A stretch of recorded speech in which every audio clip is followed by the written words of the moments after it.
Personal Financial Workshop on Mutual Funds, Loan Management, Personal Finance on November 16 and 17. Register now. Hi guys, welcome to iDream. నా పేరు Chanakya. And నేను ఇప్పుడైతే చెప్పబోయే topic ఏంటంటే, so చాలామంది కూడా ఇన్వెస్ట్మెంట్ చేసుకోవాలనుకుంటారు.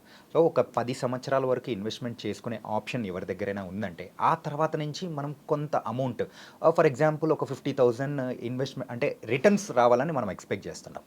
మరి వీటికి సంబంధించి ఏదైనా కానీ ఇన్వెస్ట్ చేస్తే మనకి అంత అమౌంట్ వచ్చే అవకాశాలు ఉన్నాయా అనే వాటి గురించి ఇప్పుడు మనతో పాటు మాట్లాడడానికి పర్సనల్ ఫైనాన్షియల్ అడ్వైజర్ విజయ్ కర్ణం గారు ఉన్నారు. మరి ఆయన అడిగి తెలుసుకుందాం.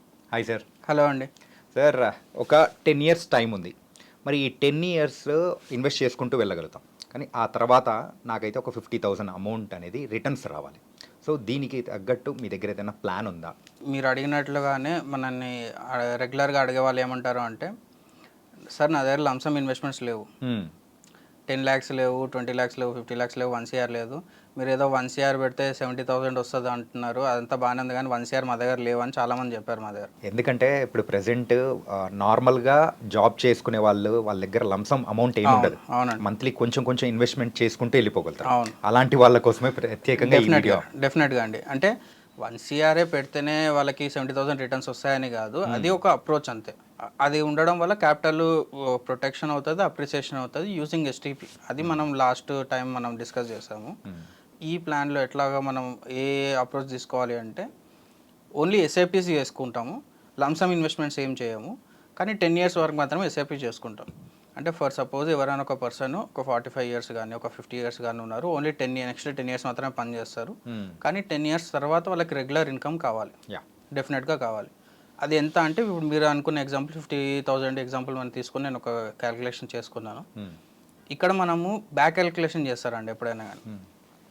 మీ రిక్వైర్మెంట్ 50,000 అన్నారు కదా, 50,000కి లంసమ్ అమౌంట్ ఎంత ఉండాలి, అదొక స్టెప్. 50,000కి ఎంత పర్సెంటేజ్ రిటర్న్స్ తీసుకుంటే మనకి ఎవ్రీ మంత్ 50,000 వస్తుంది, అదొకటి. నెక్స్ట్ దాని తర్వాత ఈ లంసమ్ అమౌంట్ క్రియేట్ చేయడానికి ఎస్ఐపిస్ ఎన్ని ఇయర్స్ నుంచి చేయాలి, అది నెక్స్ట్ స్టెప్ అనమాట. సో అట్లా మనం క్యాలిక్యులేట్ చేసుకుంటే మనకు వచ్చిన రిజల్ట్ ఏంటి అంటే, జస్ట్ 19,810 రూపీస్ ఎస్ఐపిస్ మీరు చేసుకుంటే for the period of next 10 years అంతే. చేసి వదిలిపెడితే 10 yearsలో మీరు ఇన్వెస్ట్ చేసిన అమౌంట్ అప్రాక్సిమేట్గా 24 lakhs అవుతుంది. కానీ మీరు దాని నుంచి రిటర్న్స్ ఎంత వచ్చిండవచ్చు అనుకుంటే, మన 15% రిటర్న్స్ తీసుకుంటే అప్రాక్సిమేట్గా 50 lakhs మీకు కార్పస్ జమ అవుతుంది. ఓకే, జస్ట్ 10 years, నేను 20 years అనట్లేదు, 15 years అంటే. మీరు ఈ 50 lakhs నుంచి ఎవ్రీ మంత్ 50,000 మీరు విత్డ్రాల్ చేసుకోవచ్చు. అండ్ మీరు ఇక్కడ ఇంకొక మీకు బోనస్ అనమాట, ఇన్వెస్ట్ చేస్తున్నప్పుడు 15% రిటర్న్స్ మనం కన్సిడర్ చేస్తాం కదా, విత్డ్రాల్ చేస్తున్నప్పుడు 50,000 మనం విత్డ్రాల్ చేస్తాం. మీరు ఈ మంత్ విత్డ్రాల్ చేస్తాం అనుకోండి, కార్పస్ ఉంటుంది కదా, కార్పస్ మీద కూడా ఇంట్రెస్ట్ జనరేట్ అవుతుంటుంది. ఓకే ఓకే, కార్పస్ మీద మనం జస్ట్ 12% కన్సిడర్ చేస్తాం. అంటే యూజింగ్ బ్యాలెన్స్ అడ్వాంటేజ్ ఫండ్ కానీ కొన్ని లో రిస్క్ ఫండ్స్ మనం కన్సిడర్ చేసుకొని జస్ట్ 12% రిటర్న్స్ కన్సిడర్ చేసామనుకోండి, మనము 50,000 over the period of next 40 years వరకు తీసుకోవచ్చు. 40 years వరకు తీసుకుంటే గెస్ చేయగలుగుతారు మీరు అసలు ఎంత అమౌంట్ విత్డ్రాల్ చేస్తారో? లేదు, చెప్పండి. 2.4 crores మీరు విత్డ్రాల్ చేయవచ్చు. అంటే మీరు ఇన్వెస్ట్ చేసింది 20,000 per month for the period of next 10 years, కానీ మీకు కార్పస్ బిల్డ్ అయింది 50 lakhs, కానీ మీరు నెక్స్ట్ 40 yearsలో మీరు విత్డ్రాల్ చేసేది 2.5 crores. ఇదంతా ప్యూర్ డిపెండ్స్ ఆన్ కాంపౌండింగ్ అంతే.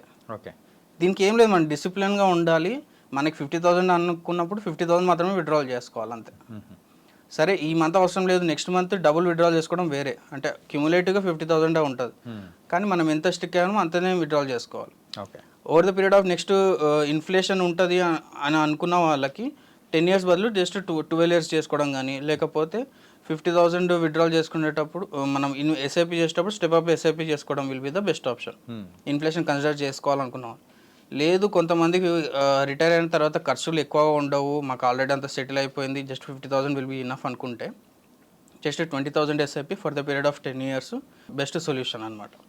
ఈ యొక్క లెక్క అనేది మరొకసారి చెప్తారా? ఏంటంటే 19,810 రూపీస్ అనేది కూడా మనము over the period of 10 years investment చేసుకుంటూ వెళ్తే అప్రాక్సిమేట్లీ టోటల్గా 24 lakhs అంటే 25 lakhs అవుతుంది. హా, హా. 25 lakhs అంటే అప్పుడు 10 అంటే 11th ఇయర్ నుంచి మనము ఒక 50,000 అనేది డ్రా చేసుకుంటూ వెళ్ళిపోవచ్చు.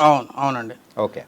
ఇప్పుడు మీకు ఇంకా డీటెయిల్గా చెప్పాలి అంటే ఫస్ట్ ఇయర్లో మీకు అంటే కార్పస్ 52 lakhs కార్పస్ జమ అయింది 10th ఇయర్లో. యా. 52 lakhs జమ అయింది. 11th ఇయర్లో మీరు 50,000 విత్డ్రాల్ చేస్తారు ఎవ్రీ మంత్ విత్డ్రాల్ చేసినప్పుడు మీకు ఇయర్ ఎండ్ బ్యాలెన్స్కి వచ్చేసరికి 52 lakhs మాత్రమే ఉంటుంది. మళ్ళీ 52 lakhs 12,000 ఉన్నది దానిలోకి వెళ్ళి మీరు 50,000 విత్డ్రాల్ చేసినా కూడా మీకు మళ్ళీ 52 lakhs ఉంటుంది. 52 lakhs ఎందుకు ఉంటుంది అంటే 12% ఇంట్రెస్ట్లో జనరేట్ అవుతుంటుంది కాబట్టి కార్పస్లో. ఓకే. అండ్ నెక్స్ట్ ఇయర్కి వచ్చేసరికి కొంచెం తగ్గుతుంది. ఎందుకంటే అంతకుముందు ఉన్న కార్పస్కి ఈ ఇయర్ కార్పస్కి కొంచెం డిప్రిషియేషన్ స్టార్ట్ అవుతుంది. అట్లాగా ఇయర్ ఆన్ ఇయర్ కొంచెం డిప్రిషియేషన్ స్టార్ట్ అయ్యి మీకు ఎప్పుడైతే 20th ఇయర్ వస్తుందో అప్పుడు అది 50 lakhsకి వస్తుంది. 38th ఇయర్కి వచ్చేసరికి మీకు 47 lakhs అవుతుంది. అంటే మీకు మెయిన్ క్యాపిటల్ తగ్గుతూ వస్తుంటుంది. అట్లా గ్రాడ్యువల్గా చూసుకుంటూ పోతే మీరు నెక్స్ట్ 40 yearsకి వచ్చేసరికి మీకు కంప్లీట్ అకౌంట్ జీరో అయిపోతుంది. అంటే మీరు పెట్టిన ఇన్వెస్ట్మెంట్ మొత్తం జీరో అయిపోతుంది. కానీ ఈ గ్రాడ్యువల్గా విత్డ్రాల్ చేసుకోవడం వల్ల మనకి 2.5 crores మనం విత్డ్రాల్ చేస్తుంటాం అనమాట. ఎక్కువగా ఇది ఎవరైతే 10 yearsలో రిటైర్ అవ్వబోతున్నారో వాళ్ళకి మాత్రం బాగా ఉపయోగపడే ప్లాన్. డెఫినెట్గా రిటైర్మెంట్ ఒకటి అండి. అండ్ నెక్స్ట్ ఎవరైతే ఇప్పుడు సపోజ్ ఇన్కమ్ సరిపోవట్లేదు, ఇప్పుడు సపోజ్ యంగ్స్టర్స్ ఉన్నారు 30 years కానీ 20 years కానీ వాళ్ళు ఉన్నారు, వాళ్ళకి ప్యాసివ్ ఇన్కమ్ అనేది కొత్తగా ట్రెండ్ స్టార్ట్ అయింది. అంటే మాకు ఓన్లీ జాబ్ ఒకటే కాదు నెక్స్ట్ వేరే ఇన్కమ్ సోర్సెస్ కూడా కావాలి అనుకున్న వాళ్ళు ఇది కూడా స్టార్ట్ చేసుకోవచ్చు. వాళ్ళు జస్ట్ 20,000 SIPs మీరు స్టార్ట్ చేసేసుకోండి. 10 years వరకు స్టార్ట్ చేసుకోండి. 11th ఇయర్ నుంచి మీరు 50,000 విత్డ్రాల్ చేసుకుంటారు. అంటే మీకు ఒకవేళ జాబ్లో ఏదైనా ఇష్యూ వచ్చినా కానీ, లేకపోతే నెక్స్ట్ ఇంకా ఏదైనా ఎడ్యుకేషన్ చేసుకోవాలనుకున్నా కానీ, లేకపోతే ఫ్యామిలీ రిలేటెడ్ ఏదైనా ఎక్స్పెన్సెస్ ఉన్నా కానీ ఈ 50,000తో వాళ్ళు గ్రాడ్యువల్గా తీసేసుకోవచ్చు. అంటే ఒక ప్రాపర్టీ రెంట్ లాగా మీరు క్రియేట్ చేసుకోవచ్చు. ఓకే. ఇప్పుడు మనము ఇల్లే తీసుకొని ఇల్లుని రెంట్కి ఇచ్చే దానిలోకి వెళ్ళి అమౌంట్ తీయాల్సిన అవసరం లేదు. ఇప్పుడు మీరు ఇట్లా ఏదైనా ఇన్వెస్ట్మెంట్ చేసి 10 years తర్వాత మీరు దానిలోకి వెళ్ళి గ్రాడ్యువల్గా 50,000 వితౌట్ అంటే మీకు మెయింటెనెన్స్ ఇష్యూ అట్లాంటివి ఏమి ఉండవు కదా దీంట్లో. జస్ట్ అకౌంట్లోనే వెళ్ళలేదు కదా, డైరెక్ట్గా మీరు దానిలోకి వెళ్ళి 50,000 ఎవ్రీ మంత్ తీసేసుకోవచ్చు అనమాట. Okay, nice sir. అండ్ ఇందులో నాకు చిన్న డౌట్ అనేది కూడా ఉంది.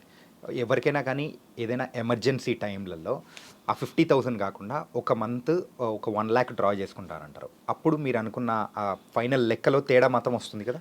కొంచెం తక్కువ వస్తుంది. ఇప్పుడు 40 years దగ్గర జస్ట్ 35 years కానీ 32 years కానీ అంటే డిపెండ్స్ ఎంత అమౌంట్ తీసుకుంటున్నారు అనేది. అంటే మనం 40 years మనం క్యాలిక్యులేట్ చేసుకున్నాం కదా, 40 years దగ్గర నెంబర్ ఆఫ్ ఇయర్స్ తగ్గుతుంది అంతే, ఏం కాదు. ఓకే. నెంబర్ ఆఫ్ ఇయర్స్ తగ్గుతుందని టెన్షన్ పడుతున్నారు అనుకోండి, ఇన్ కేస్ వేరే ఏదైనా ఇన్కమ్ సోర్స్ వచ్చింది అనుకోండి, దాన్ని మళ్ళీ దీనిలో మీరు ఇదే ఫండ్లో ఇన్వెస్ట్ చేసి దాన్ని ఏమంటారు దాన్ని యావరేజ్ చేశారనుకోండి, కాంపన్సేట్ చేశారనుకోండి, మళ్ళీ 40 yearsకి మళ్ళీ రీఫిల్ అయిపోతుంది. ఓకే. జస్ట్ లైక్ మనకు ఎప్పటికప్పుడు రీఫిల్ చేసుకోవడం విత్డ్రాల్ చేసుకుంటే బ్యాలెన్సింగ్ చేసుకుంటుంటే డెఫినెట్గా మీరు 40 years వరకు అది ఒక అక్షయ పాత్ర లాగా కంటిన్యూస్గా మీకు ఇన్కమ్ వస్తూ ఉంటుంది అనమాట. Wow, nice sir. మొత్తానికైతే చాలా చక్కటి ప్లాన్. సో చూసిన వ్యూయర్స్కి కూడా వాళ్ళకి కూడా మంచి ఇన్ఫర్మేటివ్గా కూడా ఉంది. Thank you so much. Thank you అండి. సో ఒక 10 years తర్వాత ఒక ప్యాసివ్ ఇన్కమ్ కావాలనుకునే వాళ్ళకు ఈ ప్లాన్ మాత్రం ద బెస్ట్ ప్లాన్. ఎవరైనా ఉన్నారంటే ట్రై చేయండి. సో మరో ఇంటర్వ్యూతో మళ్ళీ కలుద్దాం. అంతవరకు take care. This is your Chanakya.